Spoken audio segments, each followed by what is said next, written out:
Hello, everyone. This is Rob Satloff, the director of the Washington Institute for Near East Policy, and I am delighted to welcome you to this very timely event in which we are focusing not just on Lebanon, but a very specific slice of the Lebanese political equation.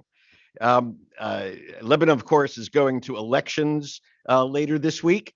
Whether or not the elections change the political dynamic in that country is one of the key questions for our panel. But today we're going to focus on the issue of Hezbollah within the broader Shia community. Now, as long as I can remember, and I've been in Washington a very long time, the general perception, the commonly held view, is that Hezbollah equals Shia community of Lebanon. Of course, that is never been correct, and it is less correct now than at any time in recent memory.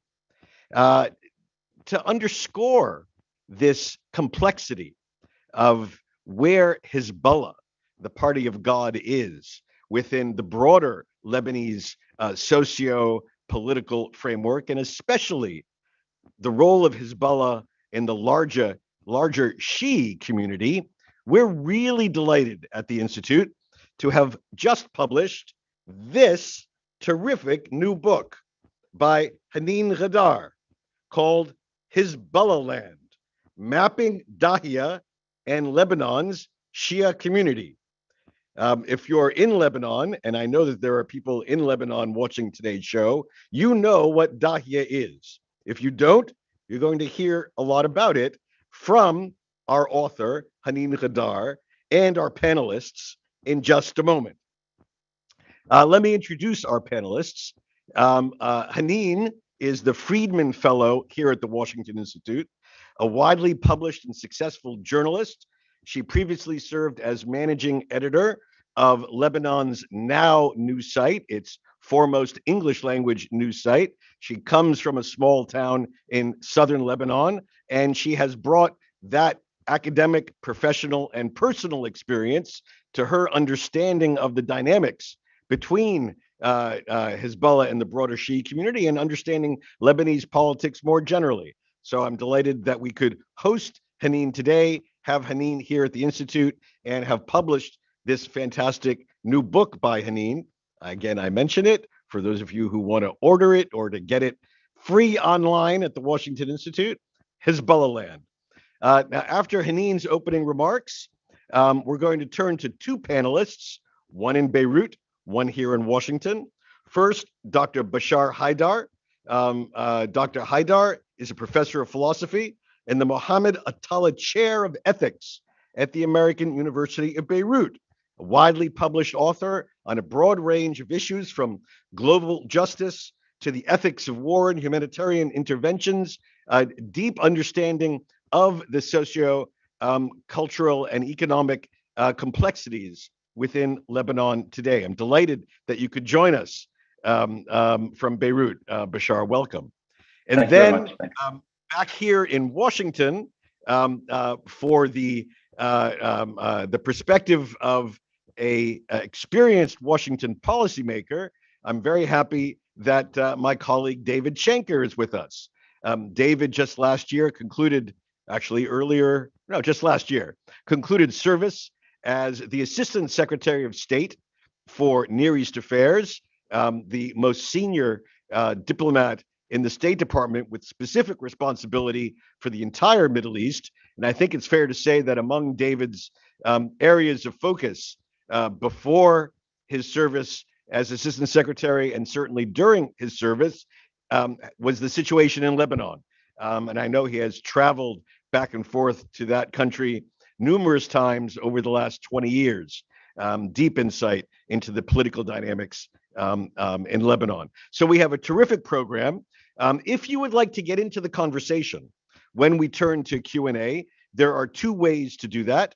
If you are joining us on Zoom, please feel free to use the Q&A function of the Zoom bar at the lower part of your screen to write a question, make a comment, and we will try to filter that into the conversation. If you're joining us through some other platform, please email me directly at rsatloff, RSATLOFF, at washingtoninstitute.org. And we will find a way to get your comment or question into this discussion. So we're going to open with Hanin Ghaddar, turn to Bashar Haydar, and then turn to Dave Schenker. Hanin, the floor is yours. Thank you very much, Rob, for this great introduction, and thank you for the other two panelists for joining us today. And thanks for everyone who is here to be part of this discussion. I've been working on this book and subject for many years, actually, and I'm really, really happy to have the opportunity to talk about the topic of the book and what it means also for today's situation in Lebanon. So it's not just about the Shia. I would like to also cover, like what does that whole layers of the Shia community mean for Lebanon in the context of elections, regional dynamics, the Iran talks, et cetera, et cetera. This is all part of the big puzzle, and I think it's important to highlight this little piece of it because everything is connected in the region, especially when it comes to Iran's proxies and Iran's power projection of power. Speaking of power, I think when it comes to projecting power and claiming representation, Hezbollah always excels in the sense that they project power that they do not necessarily have and a representation they do not necessarily enjoy. This book definitely goes into the layers of the Shia community and what kind of Hezbollah's representation manifests itself in these layers and how these layers actually contract and expand according to Hezbollah's priorities, interests, and agendas, and how the support also contracts and expands according to these agendas and priorities. It doesn't. What I'm trying to do here, and what I try to show in my study and in my findings, is that the Shia community is not a monolith entity that is like one big block behind Hezbollah. It has always, historically speaking, been really diverse and has many, many layers, and its collective identity is not one solid identity, and it's the collective memory of the Shia community is much more interesting that Hezbollah wants it to show. So that's why I think it's very important to understand these layers and go into the details. I'm not going to go into the details today, it's all in the book, but I would like to highlight the main findings. When it comes to projecting power and claiming representation, there cracks have been in this Hezbollah's power and representation structure. It has been these cracks been going on for many, many years, starting probably with the 2006 war and the divine victory that Hezbollah claimed in 2006, which made people, they claimed the divine victory in order to make people realize that they don't have to feel bad about the sacrifices that they have done. But deep down, the cracks have started when they realized that the divine victory has a very high price to pay. But more of these cracks started in 2007 May events when Hezbollah used its weapons for the first time against Lebanon and Lebanese people, to the Syrian war when Hezbollah went to Syria and started all the justification of joining the war in Syria in order to protect the Shia or the resistance. It all fell through the cracks when it was very obvious at one point that it was never about that. And eventually to the protests of 2019 in Lebanon and what happened after the protests. So these cracks have been growing and manifesting itself. And today they are more severe and more apparent, presenting Hezbollah's more challenges that they could ever handle, but also opportunities in order to use the void that Hezbollah is leaving through these cracks in order to, whether through elections, democracy, or foreign policy on Lebanon, it's always important to look at these challenges in order as opportunities. So if I want to look at these opportunities, I want to look at the power, the cracks in Hezbollah's power. Hezbollah's power in Lebanon has been based on three main pillars, right? So the first pillar was allies. So they had they really wanted to have the non-Shia allies in Lebanon. So Nabih Berri is a Shia ally, but they also needed other allies like Gibran Bassil, the president of the Free Patriotic Movement, who is the son-in-law of Aoun, the president. And also at one point, they started to ally with Saad al-Hariri, who eventually left policy, but they still are in a way of cahoot with him. But these allies are cracking. And as we can, if you look at Lebanon's political scene today, Hezbollah's main ally, Gibran Bassil, is losing a lot of support. He's basically hoping for Shia and Sunni support in order to compensate for Bassil's support these days. But Bashar will be able to talk more about it because he's in the middle of this whole storm. But let me go into the other main pillar for Hezbollah's power in Lebanon, which is the weapons. Today, it seems that Hezbollah realized that the threat of their weapons is much more significant than their weapons themselves. The threat of the weapons today has been used so many times, repeatedly, but never really Hezbollah felt the ease or the comfort or the confidence to use their weapons themselves, because at the end of the day, with the current situation of Iran under sanctions and all the stretch out of the proxies in the region, they feel if they use them, they will lose them. And when you lose them today, it's very difficult for Iran to restock Hezbollah's weaponry the way they did in the past. So Hezbollah would rather use the threat of their arms regionally, internationally, and also domestically. It's much easier to use them domestically today because they don't have to use the missiles, but they can use, like their little weapons.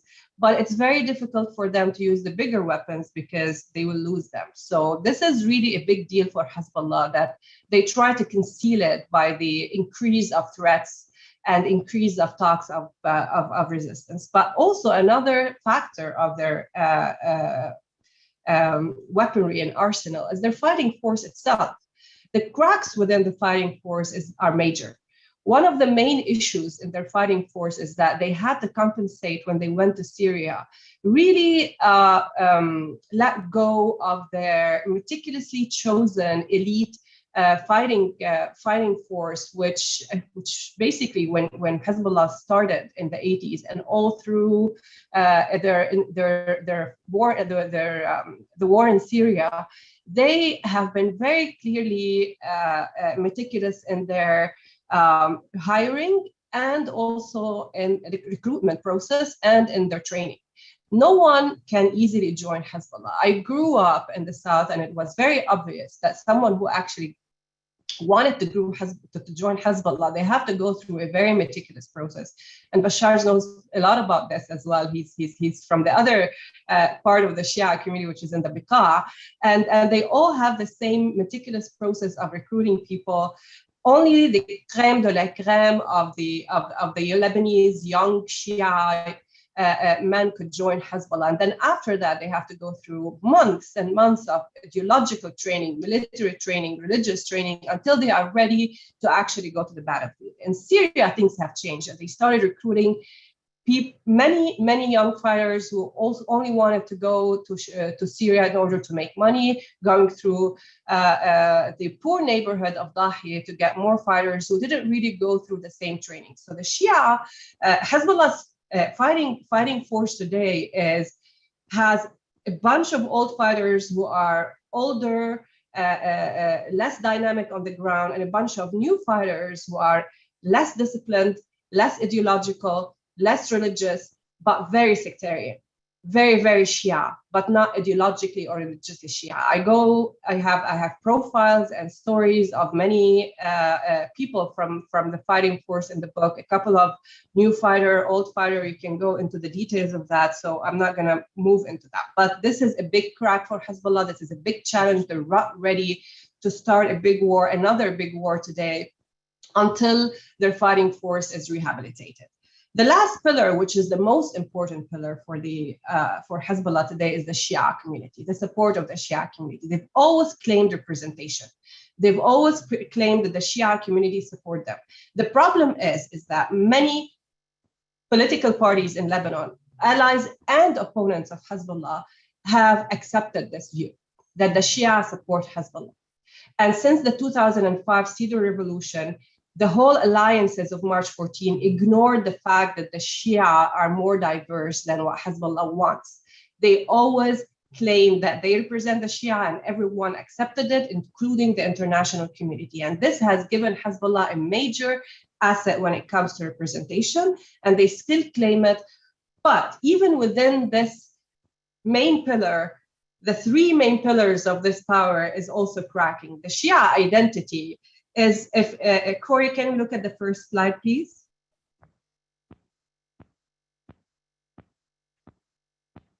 So this is the three pillars of the Shia support for Hezbollah. The social services, including the jobs, the Shia identity, and the resistance. And they're all linked to wilayat al-faqih ideologically, in the sense that even the social services and the jobs are always ideologically linked to the wilayat al-faqih in terms of what kind of schools and what kind of hospitals and what kind of services are given to the people. Like the Mahdi and Mustafa schools are all ideological, but they are part of their social services. These three pillars are also cracking. Hezbollah's its own financial difficulties due to its war in Syria, its stretching of its military force, and sanctions on Iran have all limited Hezbollah's budget and shifted it so many times that the social services and jobs are now catering for only one community. And the resistance is in hold because they haven't really used their weapons, except they're a threat of their weapons. And the Shia identity is also an issue which has really been shaken since 2019 protests. Corey, can we go to slide 2, please? So the social services used to cater for the whole Shia community, which is the bottom layer of this image. The Shia community all benefit from Hezbollah's social services, resistance, and identity. And then when they went into Syria, they realized eventually that the war is going to last more than they could have expected. So they started catering more to Hezbollah's community rather than Shia community. When things got tough after sanctions, they started to cater only for the community of fighters and mainly the elites and commanders. So this is basically the problem of their social services today. It's no longer accepting the Shia community as a whole as a priority. It's showed that the preference is military community, while the business community, which is part of probably the Shia community and Hezbollah's community. So the business community also has abandoned Hezbollah in a way for fear of sanctions, but also for fear of internal Lebanese politics. The last pillar, which is the resistance, is most important today within actually Lebanon. The image has flipped completely. We're done with this slide. The image has flipped completely, and today Hezbollah has to go because of their budget problems, has to use many different alternative resources in order to compensate for their loss of money coming from Iran and other things. So they had to produce more drugs, kept it going. They had to do more smuggling of subsidized goods, and also a lot of corruption started to show among their ranks. One of the issues that really hit their image is the way they dealt with the Beirut port explosion and the threatening of the judge Tariq al-Bitar, who actually didn't really succumb to the threats, but they found a way in order to stop his work. And the whole clashes of the Tayyuni that happened earlier this year in Beirut showed that Hezbollah really wanted the port explosion investigation to stop. And they actually started a mini civil war, threatened the judge. And for many people, this was a sign that they are implicated in destroying half of the capital of Lebanon. But most importantly, when the protests happened in 2019, Hezbollah showed that they are not with the people, that they are with the authority, and then eventually that they are the authority, and that corruption is a significant issue for them, and they cannot function without corruption. They protected corruption they protected the status quo, and they fought the people. So today, Hezbollah is not only the authority, it's a drug cartel, and they are thieves. And this is how their image in Lebanon has been hit, because they're no longer the noble resistance. They're just a drug cartel that is stealing people's resources and jeopardizing justice. I am not going to go into more details today, but just to show you one last thing, Corey, the third slide, please. So in addition to Dahiya, this Hezbollah's main area in Beirut, the Shia, when we talk about the Shia identity earlier as Hezbollah's main pillar, it has cracked drastically, as you can tell, that in 2019 protests, because of all these challenges and because the Shia are no longer feeling that the father figure that they have, which is Hezbollah, who came to them in the 80s as a protector and provider, today is absent, and their identity as a Shia today is collapsing, and they needed to go back to their Lebanese identity. And the protests that happened in Shia areas, in Beirut's Dahiya, in the south, and the Baalbek and Hermel, were very significant. And in addition to all the Shia who participated in Beirut and other areas, of course, it really showed that the Shia are looking to really needed the Lebanese flag and the Lebanese identity, and also it raised red flags for Hezbollah and the violence that came afterwards to the Shia who participated in these demonstrations is also a sign of why Hezbollah fears the street and these cracks. So I'll stop here, and then we can go later into the Q&A, into the details if you want. But I think to have an idea of what this all means today in terms of Lebanon's dynamics, elections, and other stuff, I will leave that to my friend Bashshar. Terrific. Thank you very much. And if your appetite was whetted by what you just heard from Hanin, please don't forget to go to the website of the Washington Institute and download your own version, no matter where you are in the universe. Download your own version of Hezbollahland. All right, Dr. Bashar Haydar, the floor is yours. Thank you, Robert, for the introduction, and thank you and Hanin and the Institute for the invitation. It's my pleasure to be here. I agree with a lot of what Hanin said, or most of it, or maybe all of it to some extent, but I will also diverge a bit on some issues. I agree that there is a crack in the Shia community, especially after the economic collapse and for all the other reasons before. But I'll give a cautionary note about optimism in this regard. But I will say more about the dynamics of the relationship. I will add few elements which are usually neglected in explaining the bond between Hezbollah and the Shia, or the potential of the crack of that bond. What does it hinge on? Now we have a crisis, economic crisis in Lebanon, unprecedented economic crisis. It hasn't been seen in the past, even with the collapse in the 80s, with the value of the lira was not as drastic, although the lira collapsed actually quite drastically, but the banks will still have dollars. And if you have dollars in the bank, you could take them out. Now, even the dollars in the banks are no longer there, in a sense. So this is a really unprecedented economic meltdown of all proportions. So now we're waiting. How would this affect the way people choose in the next elections? And specifically, we're interested here in how would the Shia choose in this election? And those who have a test of our predictions of some sort. Now, of course, if you think that the elections are totally fraud, like the 2009 elections in Iran, that people voted some way overwhelmingly and the results were the opposite,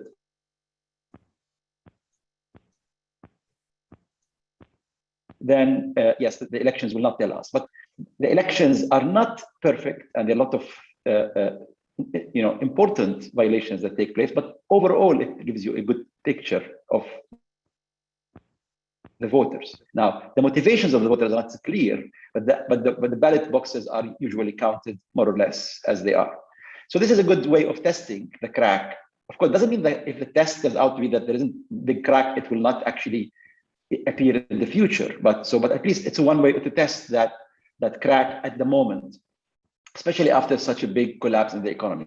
Now, there is these elements that explain the bond, and therefore we will see to what extent these elements are weakened, and therefore the bond itself is weak. Now, there is this thing about liberation and the previous victories in 2000, 2006, and all of these things, and this is all about fighting against Israel. This is, I agree with Hanin, this is no longer, sorry, this is my dog, I have no control over her. So she dictates things here, so, but apologies for that. But so there is this, this issue of the fight with Israel has been relinquished to the background in terms of how the Shiite community see the role of Hezbollah. The social support, the social network, the schools, the hospitals, all of these things, in my opinion, have not been as important as many people think they are, even in the past. This is usually, many people think this is the strength of Hezbollah. It comes to a weak state, provides a parallel state, and provides these services. And this is why we can combat Hezbollah by providing services that parallel these and actually outdo them. There is a limitation to this, because most of the schools of Hezbollah, they actually charge people.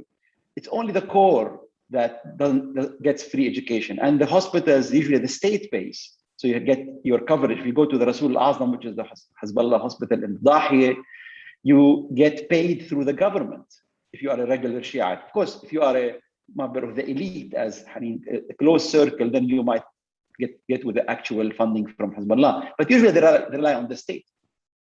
Still, I'm not denying the importance of the social services. So that's not something that Hezbollah can wipe out and doesn't suffer as a result. But I want to highlight two dynamics that are, for my opinion, they present the challenging aspect and create a kind of a stronger bond between the community at large. And that, by my name, the community at large doesn't mean everybody, but it means overwhelmingly so, and cuts sometimes across classes in that sense. Now, these two dynamics, one of them is start with the less important one, which is the empowerment inside the state. Now, the Shia feel empowered inside the state at all levels. If you want to get if you're a merchant, you want to get your stuff out of the port without paying the due taxes or something like that, you feel empowered. You want to get your paperwork done quickly. I'm talking about those who have access to power, who need it for commercial advantage over others. If you are a poor Shiite and you get into trouble with the police and all of that, it's more likely that you'll be released more quickly than your Sunni person in the same position. Sunnis get to rot in prison without trials for years, just on allegations of terrorism. When the Tayyuni lately happened, when the Hezbollah demonstrated and entered into Christian areas, there were arrests, and the Shiite arrests were released.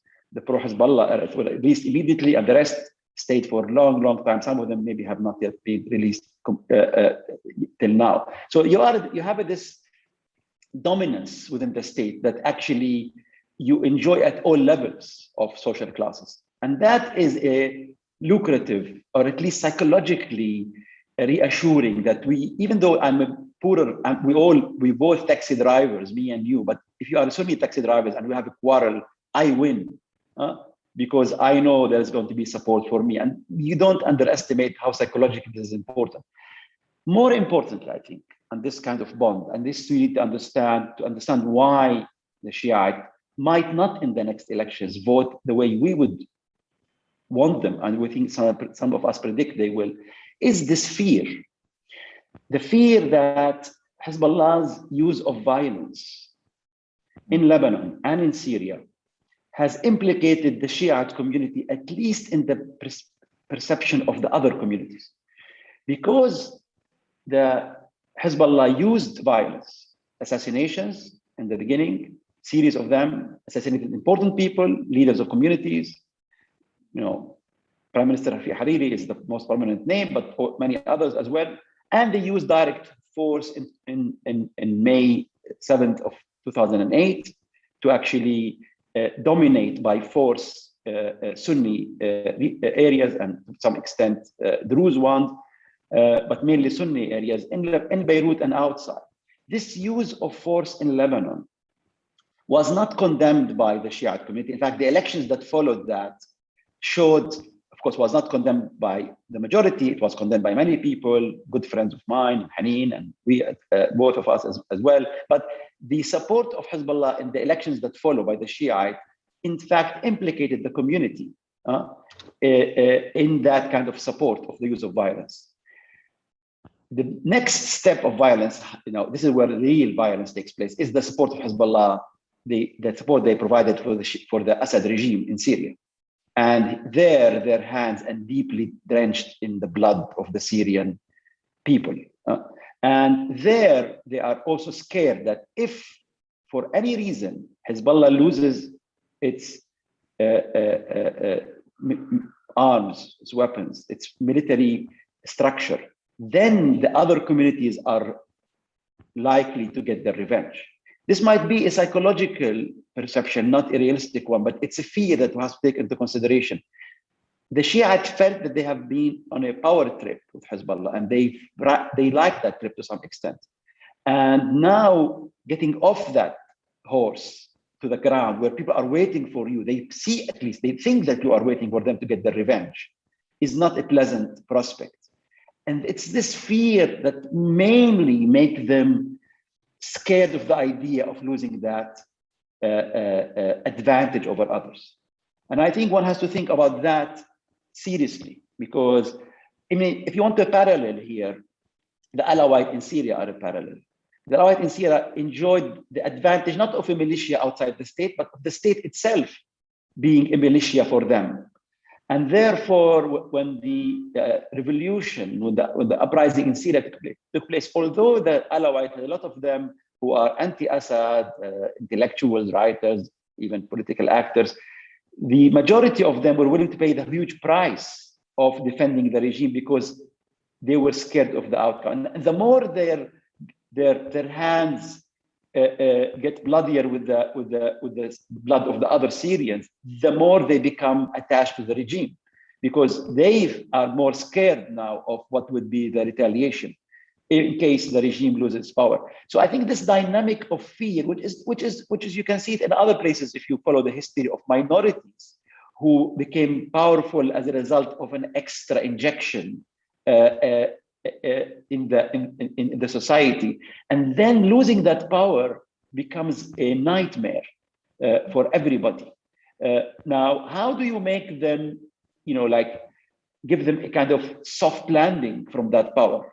How do you stop this power trip slowly so that they can actually step out of this? Is an interesting and challenging thing for policy as well, but and for people who act on the ground and for those who make international policies regarding Hezbollah and its power base. But I think this dynamic, and it'd be interesting, for example, I want to do a study to look at not only how many seats Hezbollah would win, would they lose any of the Shiite seats in the country in the next elections? In the last elections, they didn't lose any. They lost, technically one in Jbeil, but the guy allied himself with Nabi Berri after that. So the main ally of Hezbollah. We'll see now in the next election, would they lose any of the Shiite seats? And not only that, maybe we should look at the numbers. It will be interesting to see what are the numbers of Shiite who voted for the Hezbollah lists in 2018 and compare them with 2022 and see whether this, I expect there will be a difference, but it's interesting to see also how big the difference is. And where did these votes go will be interesting, but at least to know that they didn't go in the same way they went in the 2018, especially after all this collapse. But I would say that this dynamic of fear, that even if you have objections against Hezbollah's performance, this fear that if they lose their power, you would be the victim, because people will not distinguish you from somebody who is, a core supporter from a wider community, and then you will be at the mercy of that situation. So that's my at least cautionary note on the tail. Now, if you want to compare this, for example, with the Shiite in Iraq, And it's interesting to compare the situation. You can see the dynamics are different there. I mean, there, the Shiites are a majority inside Iraq. So they're not a minority who need the extra power, the muscles of the arm in order to maintain their presence and their dominance. They're still able to elect the prime minister on the Shiite vote by itself. So there's no sphere.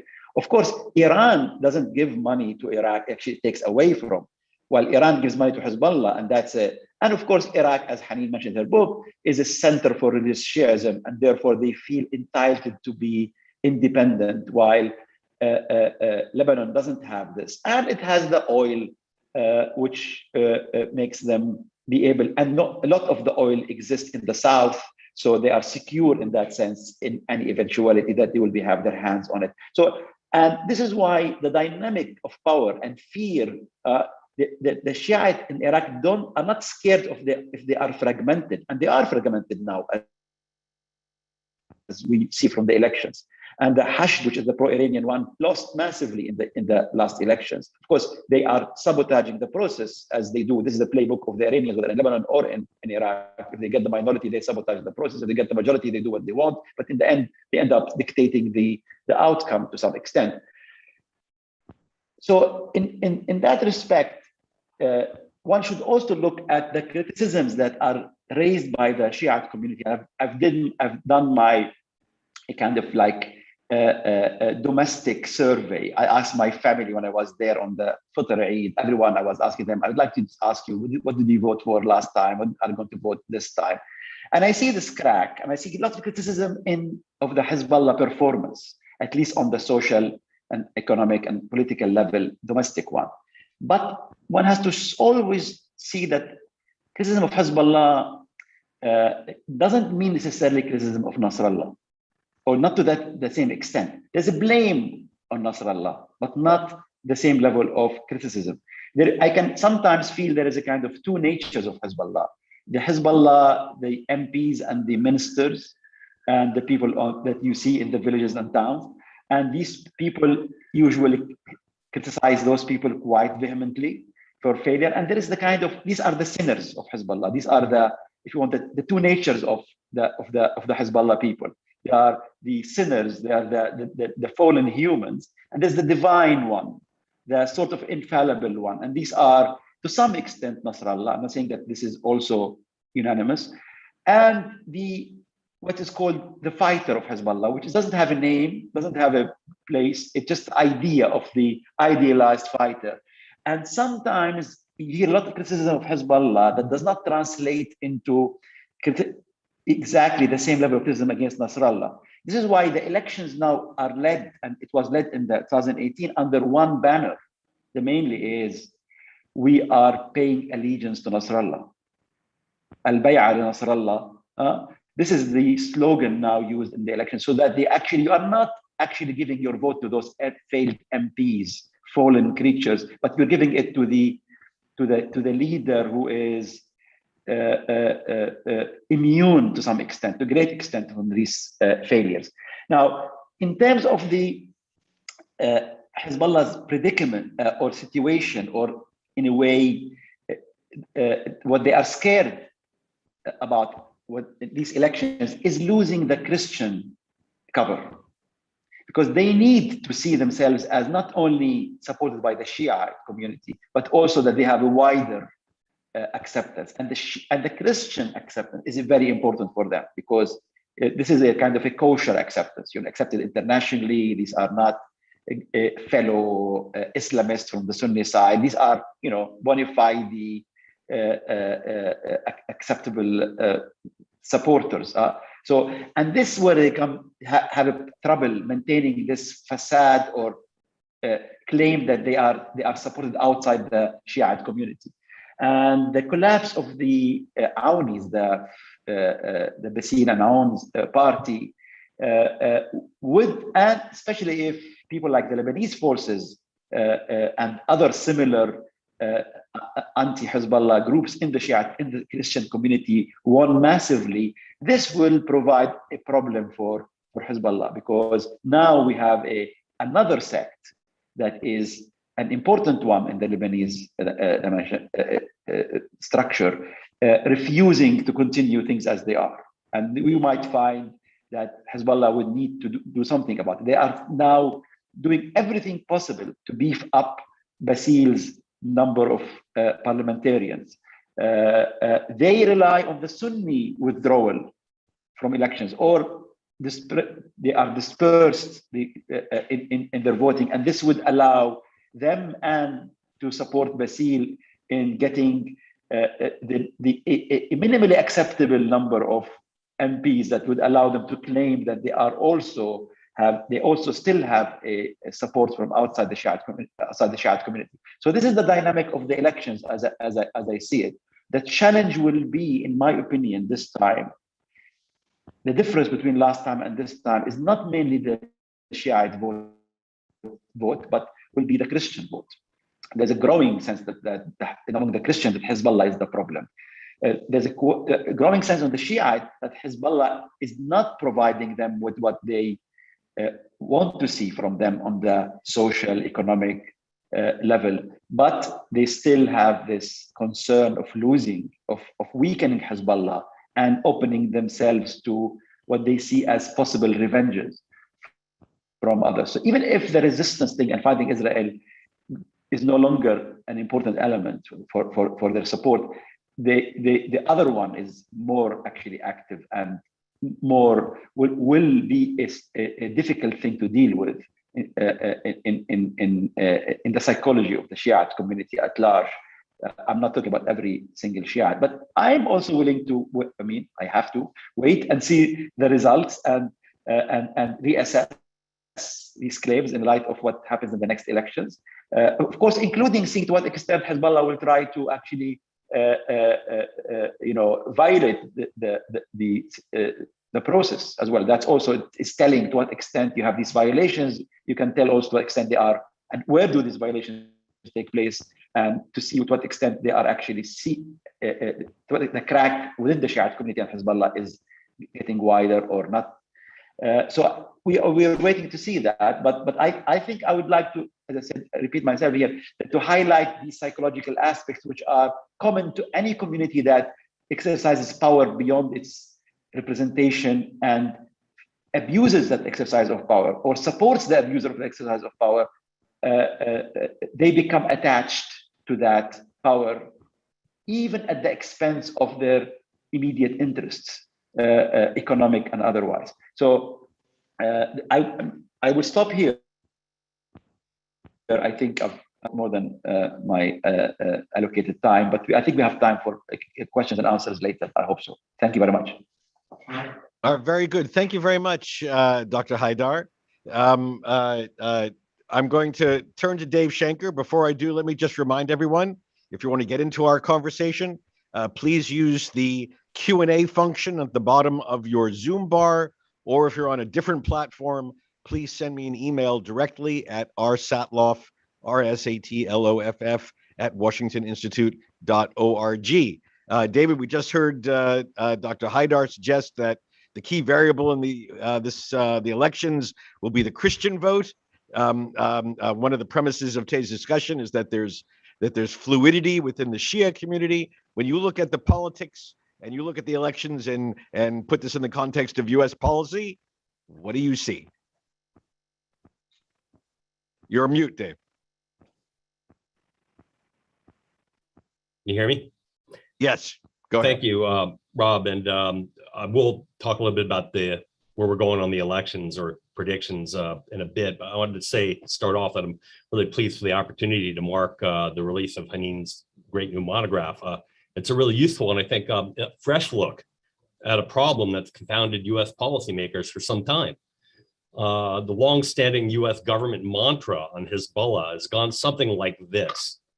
Hezbollah is an Iranian proxy terrorist militia that dominates Lebanon, threatens Israel, serves Iranian interests, and it's impossible to dislodge in large part because it's so popular with the Shiite community in Lebanon. And Hanin's research, I think, is so important because it challenges this fundamental assumption about Hezbollah, that Hezbollah and the Shia community of Lebanon constitutes some sort of monolith. In recent years, Hanin's documented growing fissures within the Hezbollah's constituency and what she calls a growing Shiite discontent. And I think, and she points out, that this provides US policymakers with some opportunities. And I think she's right. Hezbollah is not 10 feet tall. Regrettably, however, I think Washington hasn't consistently looked to exploit potential opportunities in Lebanon vis-a-vis Hezbollah. If you go back, one exception was the Bush administration, when after the Shia Revolution, the Lebanese people rose up and threw Syria out of Lebanon. Washington took sides with the so-called March 14th coalition, politically backing this pro-West coalition against Hezbollah and its allies, then known as the March 8th coalition.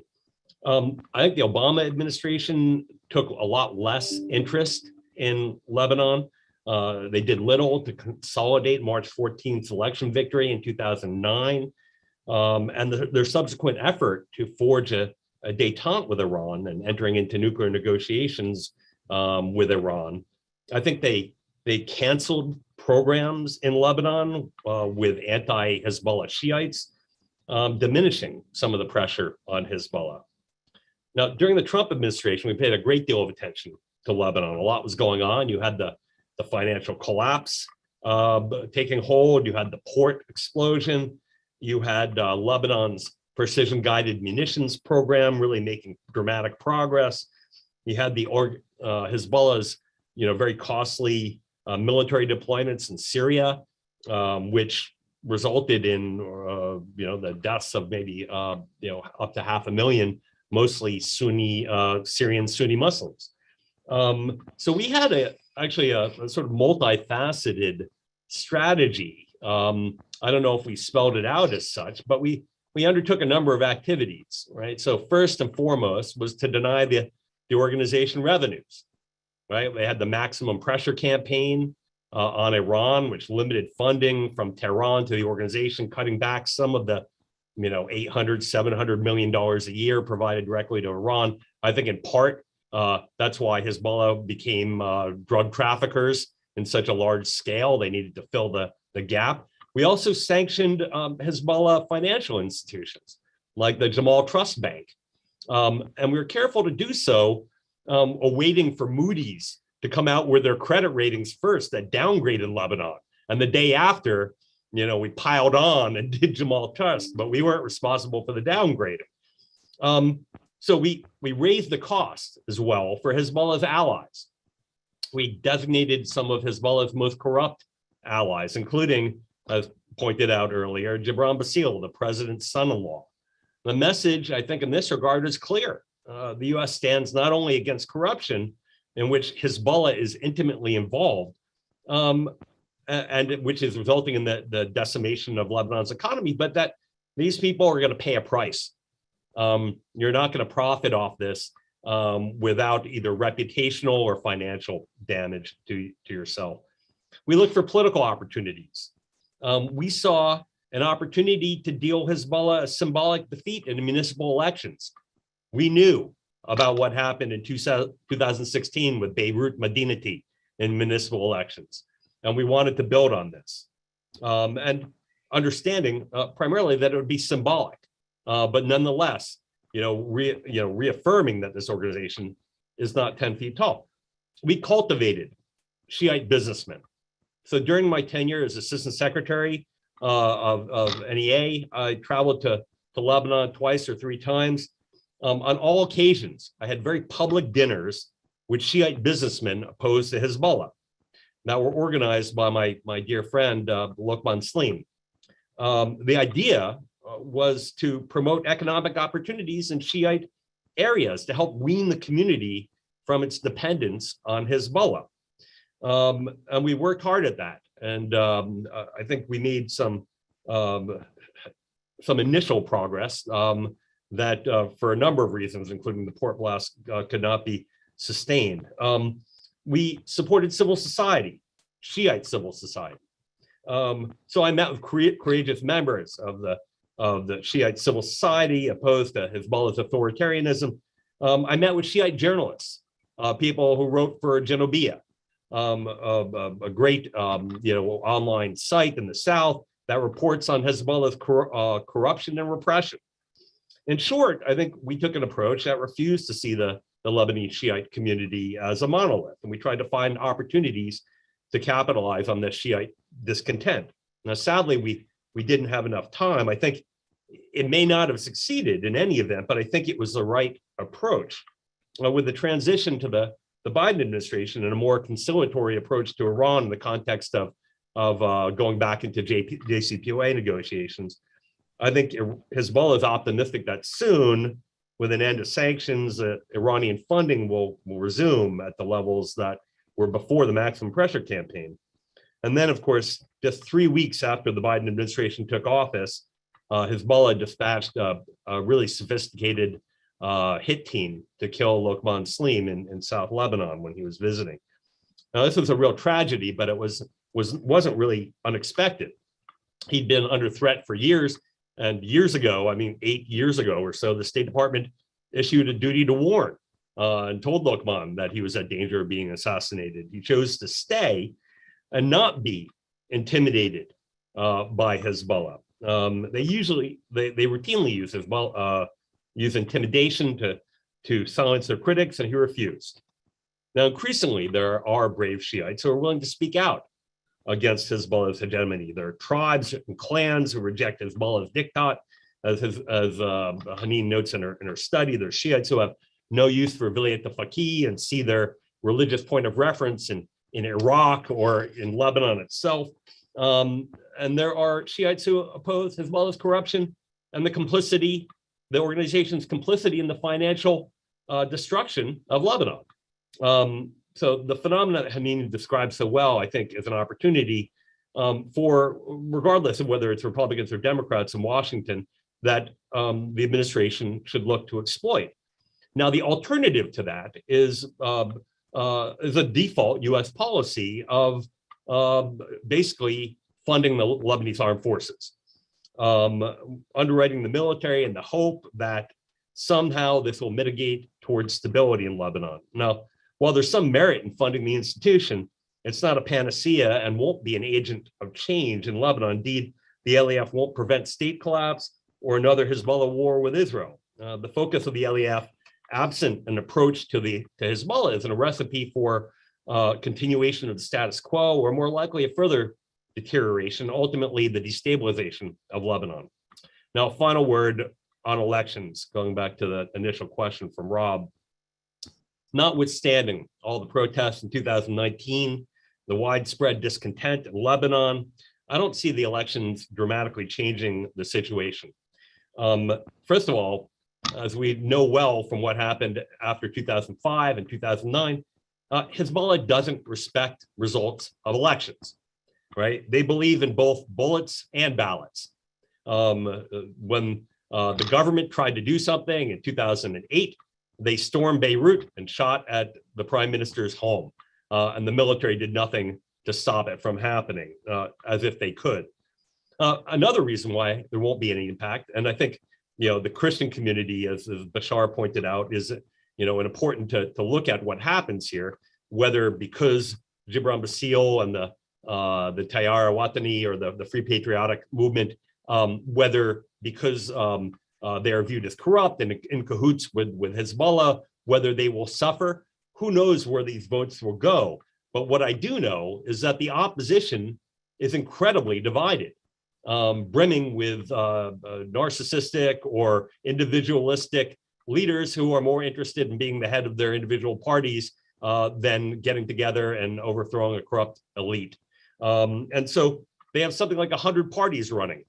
The normal parties, and then all these other smaller parties. And my guess is they're going to eat their own, and we're not going to see them gain a great deal of seats to shift the balance. Finally, and I think Bashar noted this, in difficult times, like Lebanon is currently in, with something like 75 or 90% of the people now under the poverty line, I think people rely more or turn more to their sectarian roots to protect them from other sects in Lebanon.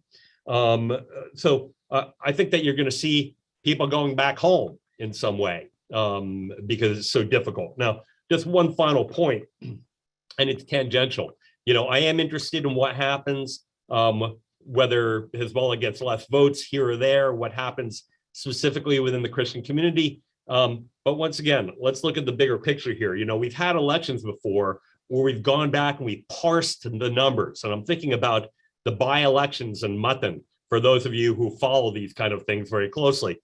We had Pierre Gemayel being killed, and then the former president, Amin Gemayel, standing for his son's seat in a district. He may have gotten more votes, or the Aonis got less Christian votes than they did last time among the Aonis. They got more Armenian votes this time. The end result, regardless of what happened, was that Gemayel lost. They lost a seat, and the Aonis won. Right, an unknown character, an unknown Aoni from nowhere. So, I'm not optimistic about these. I don't think the U.S. government should be putting much weight or credence what happens in them. There is a system that is broken in Lebanon, and elections with these election laws aren't going to fix it, regrettably. Okay, so the system is broken. David's final verdict there. All right, well, thank you, David, Bashar, and Hanin.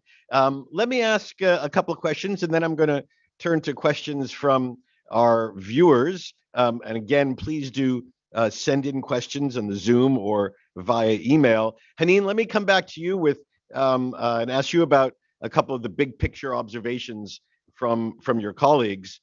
So first, just pick up right where David left off. Do the elections matter? Is the system beyond repair that we shouldn't really pay that much attention to what is a piece of theater, not a piece of democratic voting?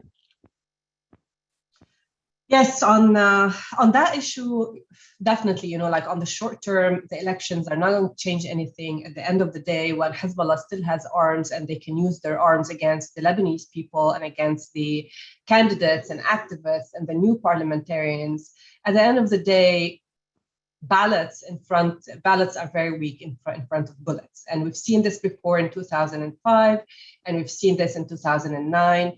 Every time when they lose, they take us to this national unity government, which has never been there before 2005. And then when they win, they win. It's always the case. When you have arms, you govern. When you don't have the arms, you just surrender. So no, on the short term, it's not going to change anything. The goal, I think the ambition of this election is very modest in that sense. The process is long, and on the long term, things might change.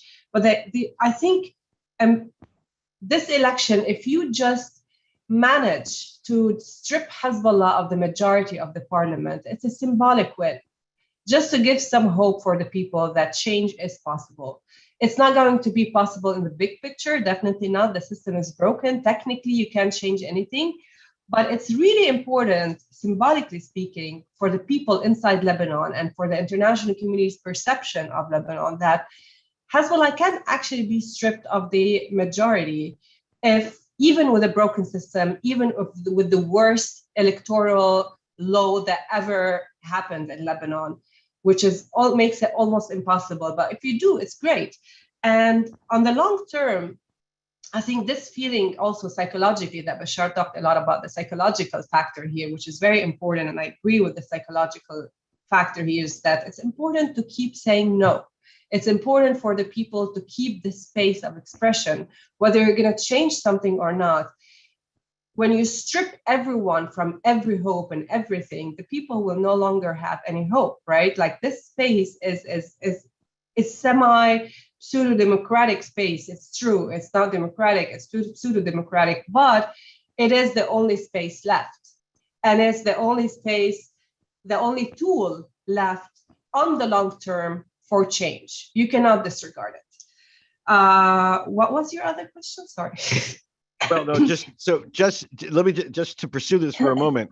So, if the objective, if even the modest objective of people seeking change is to bring Hezbollah below the threshold of commanding a majority.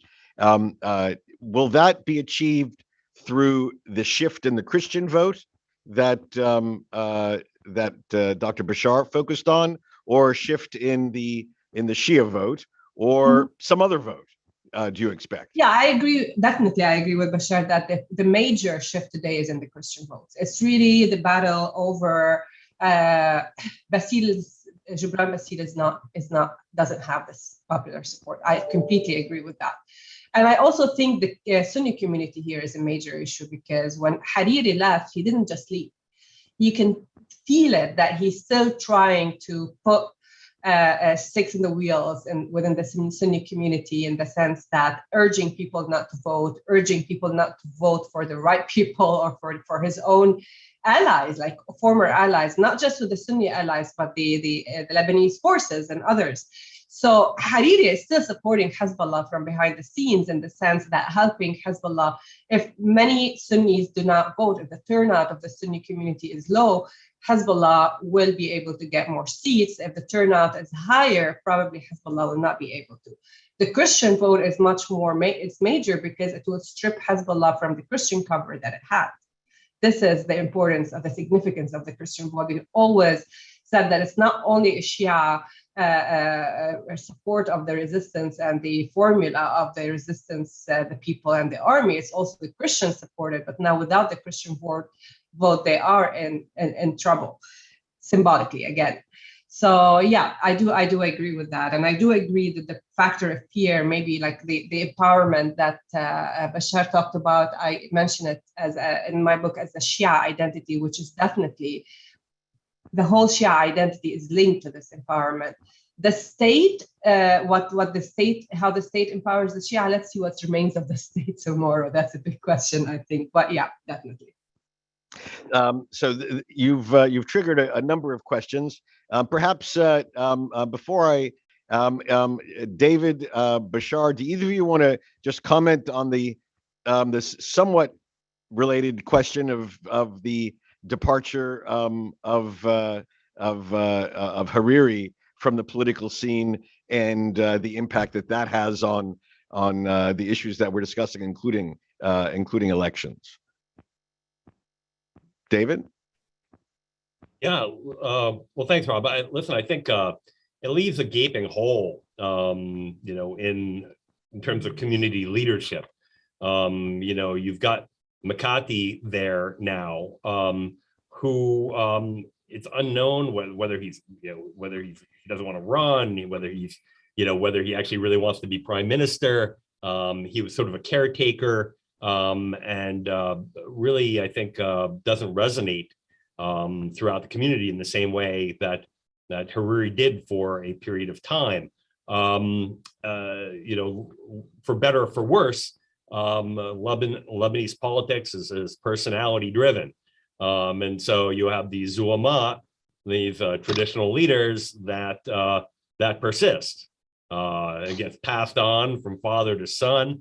Or mother to son, or mother to daughter, and these things matter, and there's not sort of that same type of larger than life personality who's trying to steer the community in a certain direction. Now, Hariri is no panacea.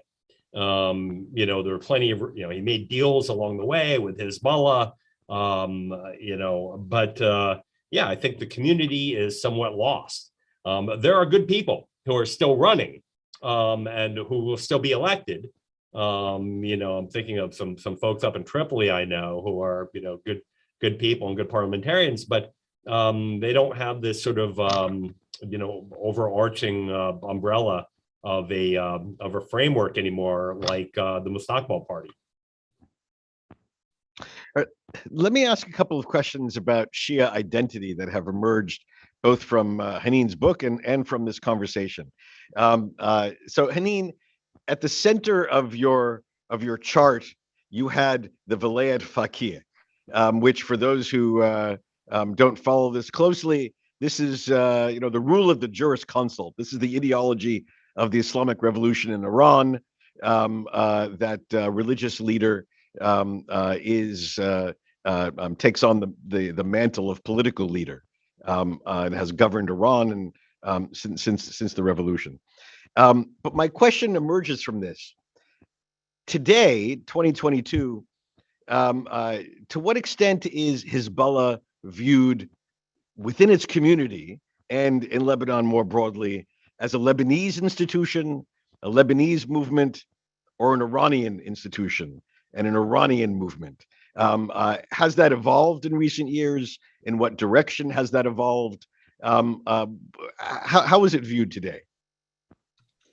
I think Bashar might also want to talk about this at one point, but let me just quickly say that it has been viewed as a Lebanese resistance supported by Iran long time ago. But this, I think, has changed in the sense, and I followed very closely Qasem Soleimani effect on that.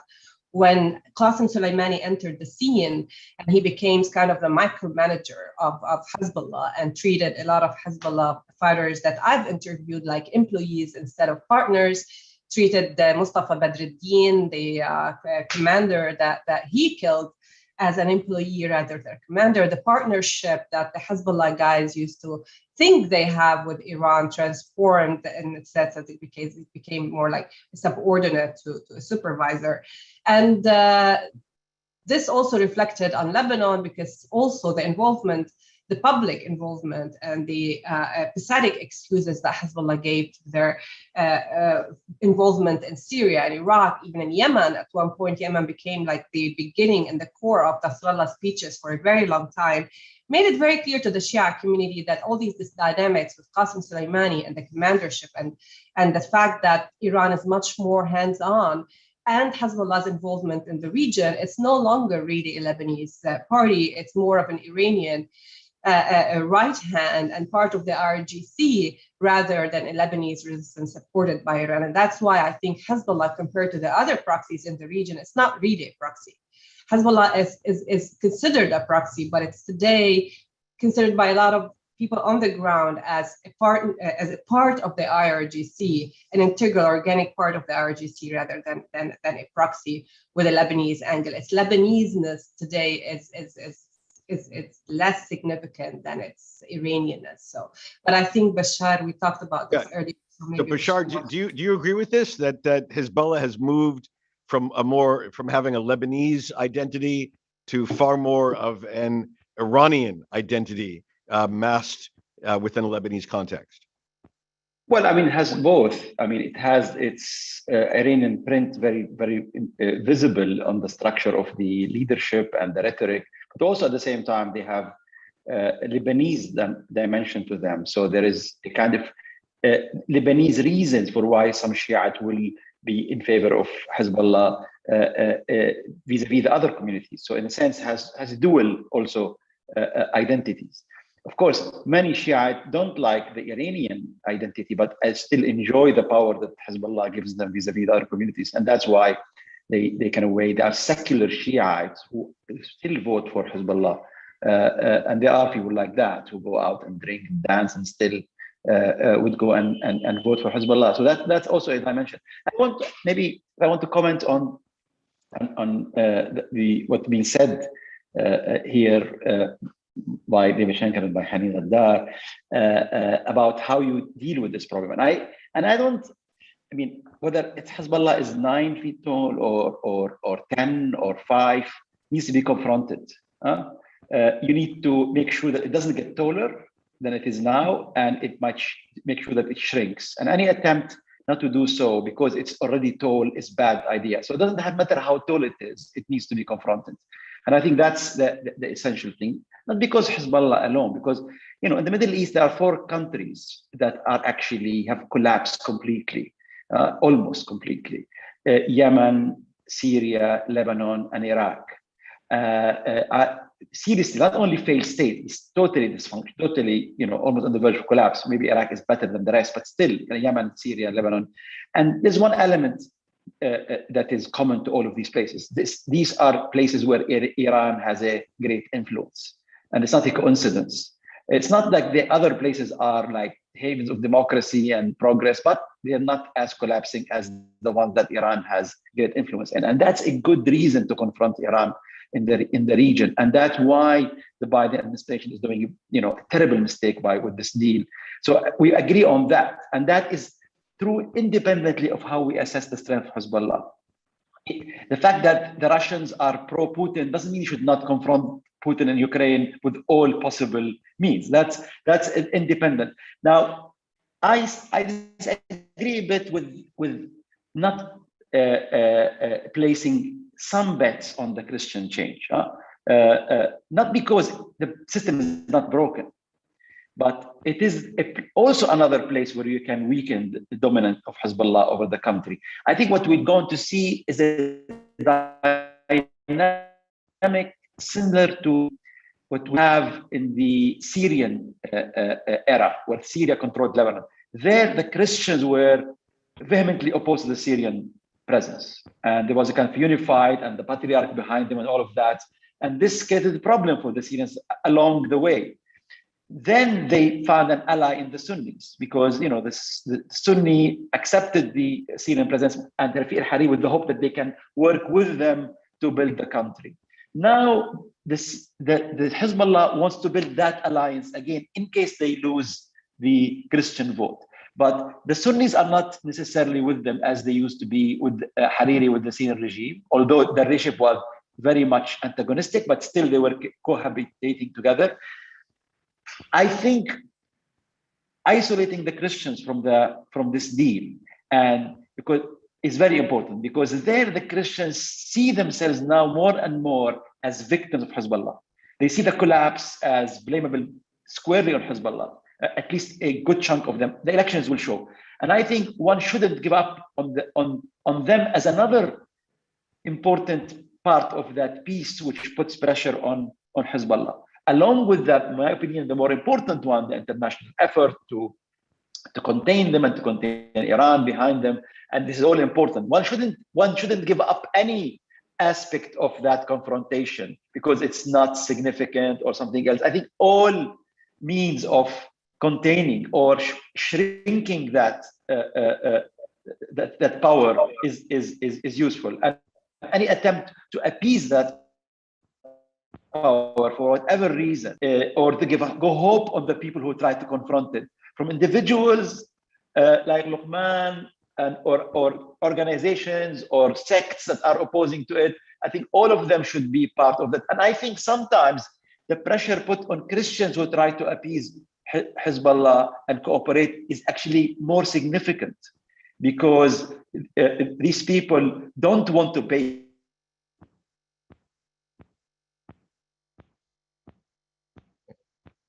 All right, I think we have a little internet glitch, but I think we got your point, Bashar. David, Hanin, do you want to comment on this basic approach, namely all of the above? Don't rule out any pressure to shrink Hezbollah's authority. Sorry, the internet. Agree with Bashar. No, I know we got you, but we got it. Thank you. Thanks. It's I just want to say that I totally agree with what he said. It's I don't think I want to argue with this. Okay. Yeah, that's exactly my point, which is you have to work to push back on this group on all fronts. And that part of that is going after them in Lebanon, supporting people who are willing to stand up to them, and then going after Iran economically or in other ways, putting pressure on them. They don't get a free pass from creating all these militias, planting them that are destabilizing or destroying their countries. So someone sent in a question to ask, we focused on sort of at some point we've been focusing on members of the Shia community that are not under the thrall of Hezbollah. To what extent are they organizing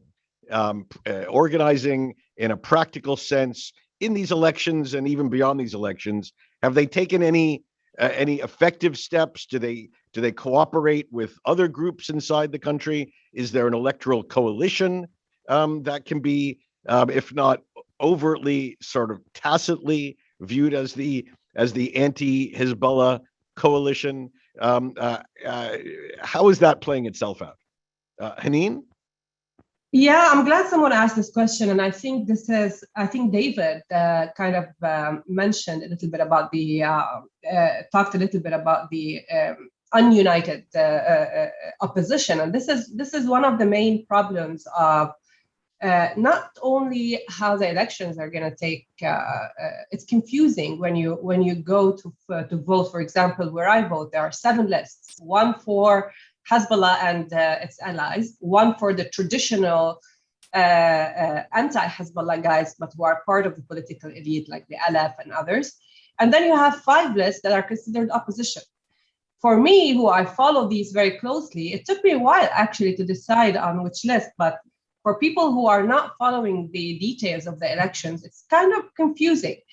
I have to say that the division today, there are reasons why the opposition is not united, because it's not everybody wants to put Hezbollah in its arms as one of the main reasons. Some people think that they want to postpone this issue that they cannot deal with until after elections and focus on corruption and the stuff that people are thinking about. The problem is that without talking about Hezbollah as one of the main reasons of the current crisis is a major fault, because in addition to the corruption, it's not in addition to corruption, there's Hezbollah's arms. I think they are so much related. Because of Hezbollah's arms, the corruption is protected. Because of Hezbollah, corruption is a high policy for Hezbollah. And you cannot talk about corruption without talking about Hezbollah's protection of this. So that's what really divided the opposition. And at the end of the day, I understand people are afraid to really be confrontational. It's not easy to be on the ground and active and run for elections and ready to be that confrontational. But some people are. Some people want to talk about every problem. So that divided the opposition. Another division is that you have the people who call themselves opposition, but they're not really opposition. I don't want to name names, but I think we all know who we're talking about. There are people who have been, allied with the groups before. There are a lot of candidates who have been part of the political elites, who have majorly, even within this campaign, sounded support for Hezbollah and others, and they still call themselves opposition. And I think this is the political elite and Hezbollah's plan in order to infiltrate the opposition by these people, in order to divide the opposition. And this worked to a certain extent. So yes, the opposition is not divided for all of these reasons. And this is going to, unfortunately, be reflected in the results of these elections. And eventually, if some of them manage to infiltrate the parliament, unfortunately, this will be reflected also in post-elections, government formation, and eventually, like the vision for Lebanon. So we'll see. All right, very good. We're going to have to bring this event to a close here. I want to thank you all very much. Bashar Haydar in Beirut, Dave Schenker here in Washington, Hanin also here at the Institute. Let me repeat, please go online at the washingtoninstitute.org, washingtoninstitute.org to download your copy wherever you are of Hezbollahland by Hanin Ghaddar. And thank you all very much. If you want further analysis of the day after this election, whether or not it's an important event, we're still going to take a look at what did happen. Please do check on the Institute website next week and continue to follow and monitor the work that we do on this important topic. Thank you, everyone, for joining us today. Thank you very much. Thank you very much. Thank you. Bye-bye. Bye. Bye-bye.